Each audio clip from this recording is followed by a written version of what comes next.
Hello, this is the Lord's Legion and welcome to a brand new countdown. First of all, I just want to say happy holidays and I wish everyone the very best. And second of all, since 2018 is about to close, I think now is the perfect time to look back on this year and look at every single comic book film that has been released in 2018. And truth be told, I think 2018 is a very solid year when it comes down to comic book films. And honestly, I think this is debatably even better than 2017. Because I honestly can't think of a film that has been truly disastrous in 2018, or at the very least none that really do stick out like a sore thumb. But as we all know, some are better than others, and I'm going to show you guys my personal list of the top 10 comic book movies of 2018. But first of all, I think I should do a few honourable mentions. Now first of all, we have Batman Ninja, which is a movie that I have yet to see, but then again, I'm not really too fond of anime. I have heard mixed things about Batman Ninja in that it's mostly style over substance, and whether or not I would enjoy this unique take on Batman, I have no idea, but at some point I might give it a chance.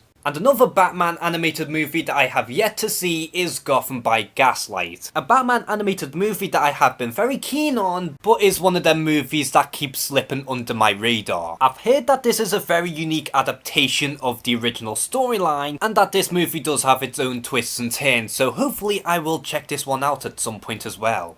But last but certainly not least, we have Bumblebee, which is a movie that I have seen, but it is kinda tricky on categorizing this as a comic book movie, given the fact that Transformers is based mainly on the toys themselves, despite how there are plenty of comic books based on Transformers. But if I was to include Bumblebee onto this list, then it would be somewhere in the top 3, because it is such an incredible movie, and I just love it to death. But without further ado, let's begin with the real list. So kicking off the list at number 10, we have Teen Titans Go to the Movies. Now, do I really have to talk about this movie? I mean, it's just dreadful. And luckily the only comic book film of 2018 that I can consider to be bad. Why this movie is a theatrical release is beyond me, because it was so cheaply produced and it just looks like a slightly higher budget version of one of the straight to DVD films. This movie does piss me off to no end, so I'm just going to move on. So for number 9 we have Ant-Man and the Wasp. Now some of you may know that I have never been fond of the first Ant-Man film to begin with, and even looking back on Ant-Man and the Wasp, it's not really that much better. Now make no mistake, Ant-Man and the Wasp isn't a bad film by any means, however in my mind, Ant-Man and the Wasp is by far the most bland and forgettable film out of the MCU's Phase 3. And if it wasn't for Paul Rudd, Evangeline Lilly and even Michael Douglas, then this movie would be boring to oblivion. I know some people do enjoy Ant-Man and the Wasp, but truth be told, to me it just comes across as nothing more but filler that doesn't really need to exist. Coming in at number 8, we have Suicide Squad Hell to Pay. Now it's no secret that I have been quite critical when it comes down to DC's New 52 animated universe, because most of them just come across as edgy just for the sake of shock value, but in the case of Suicide Squad Hell to Pay, some of the more mature content does actually work in this movie's favour given the fact that it does belong in this side of the universe. Granted, some of it can be a bit too much at points, but then again, compared to the other films in this universe, I think it's been executed much better here. And I do appreciate the fact that this movie does ground the Suicide Squad to a certain extent, while also knowing how to be a bit bonkers and have some fun. And ironically enough, this is a much better Suicide Squad movie than the live action one. And this movie, alongside another entry on this list, does prove that this universe still has some potential.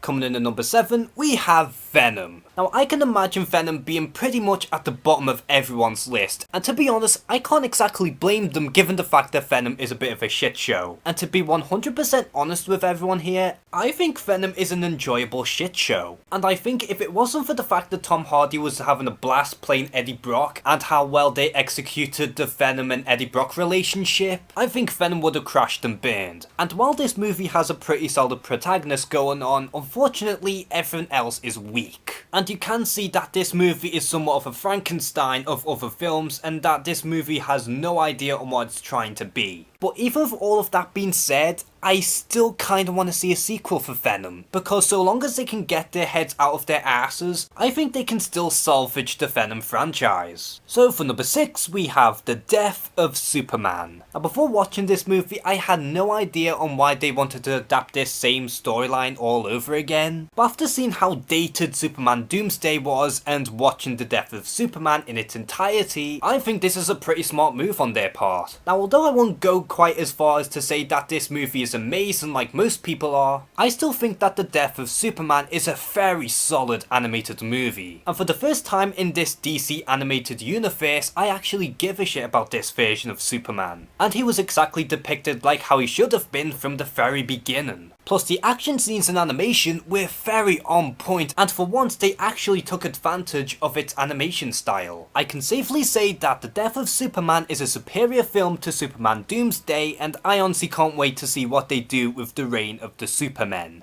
Coming in at number 5, we have Aquaman. In all honesty, I don't think any of the DC Extended Universe movies have been any good, and even looking back on Wonder Woman upon repeat viewings, I don't think it's as good as I thought it was. But to me, Aquaman was a huge breath of fresh air, and while it's not perfect by any means, I still think Aquaman is the very best film in the DCEU by a landslide, because it truly embraces on how wacky Atlantis really is, and it does a pretty fine job in exploring Aquaman's mythos. Although this movie's biggest weakness is the fact that I think that they had a little too much going on in this movie, and that they should have just focused on one villain instead of using two. But even with all of that aside, I honestly do think that Aquaman is just as fun, if not maybe a little more fun, than Thor Ragnarok. And as far as I'm concerned, Aquaman is a major win on DC's hands. And for number 4, we have Deadpool 2. Now out of all of the comic book films of 2018, I think Deadpool 2 is the least appreciated, mainly because they wanted it to be a lot more like the first film. But in my eyes, Deadpool 2 is just as good as Deadpool 1 for different reasons. Because since they've got all of the origin stuff out of the way, Deadpool 2 could fully embrace the wackiness of Wade Wilson's world. The jokes were funnier, the action scenes were more polished, and we even had some nice inclusions such as Cable and Domino. Now I do understand that some people might prefer the more streamlined storytelling from Deadpool 1 as opposed to Deadpool 2 that's just more crazy and batshit insane. But Deadpool 2 does really humanize Wade Wilson, and at times you can even feel for him in certain scenes. And to me, Deadpool 2 just had the perfect ending in just about every way. I urge everyone into watching Deadpool 2 again, because the more you watch the film, the more you really do appreciate it for what it is. Coming in at number 3, we have Spider-Man Into the Spider-Verse. Now this film is quite possibly the biggest surprise out of 2018, and I honestly couldn't be any happier, because Into the Spider-Verse is something truly special to pretty much any Spider-Man fan. Plus this movie hands down gives us the best incarnation of Miles Morales to date. I would even go as far as to say that this version of Miles surpasses the comic book version. But not only that, the animation itself is truly beautiful, and it feels like you are watching a comic book coming to life. And I really love the message behind this movie in that anyone could be Spider-Man. And as a plus, I am happy that they didn't adapt the actual Spider-Verse storyline, because I think that would have been way too much for a single film. But instead, it does follow a similar premise, and the movie makes it its own. And even though it is pretty difficult to decipher given how different this movie is, I honestly think that Into the Spider-Verse could very well be the best Spider-Man film to date. So for the runner-up, we have Avengers Infinity War. Now it truly does amaze me on how Infinity War does live up to all expectations and then some. Because not only did this movie have to balance out everyone's runtime such as the Avengers, Black Panther, Doctor Strange, Spider-Man and even the Guardians, but they also had to give us a truly satisfying villain in the form of Thanos. And in the long run, it all pretty much pays off.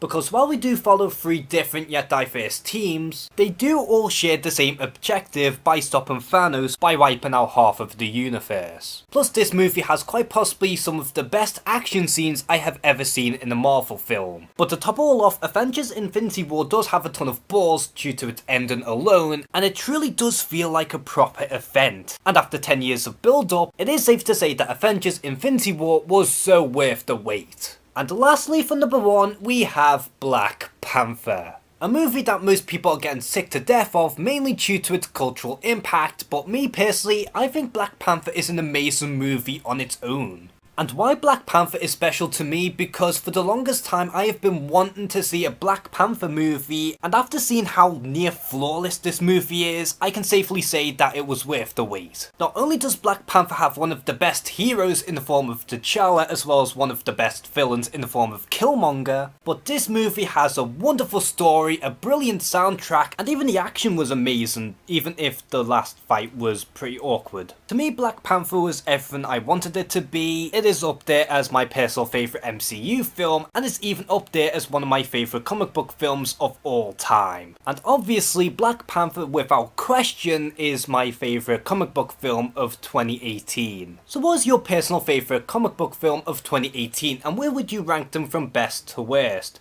Comment below and share some thoughts, and as always, thank you guys for watching this video. Please like and subscribe, take care and have a good one.